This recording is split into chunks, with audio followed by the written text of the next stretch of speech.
morning from the American Muscle Car Museum in Melbourne, Florida.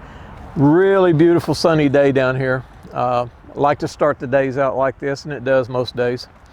Today, out from the collection, we've got a really rare, unique car, a 1966 Chevrolet Biscayne factory race car.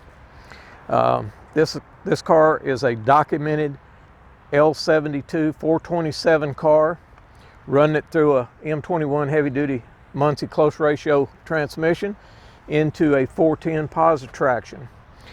This particular car is a tuxedo black with a red interior in it. The car was ordered originally with heavy-duty suspension, front and rear. It was set up to run.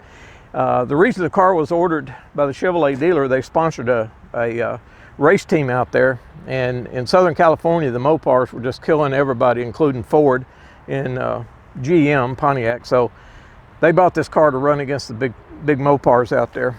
The last owner of the car bought the car in 2006. He started doing research on the car. It was one of 300 cars built, this particular configuration in the race car style.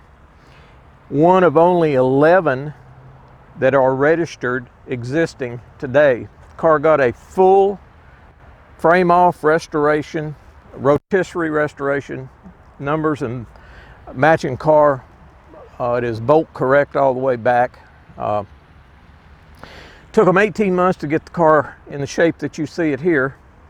After he got the car out, he started taking it to some of the car shows. The car has won numerous car shows, high-end Chevrolet antique auto club car events. It has been in numerous magazine articles, feature article in a couple of them, and as you can see, it's just a classic example of a 1966 Chevrolet Biscayne factory race car. Thanks for watching, guys.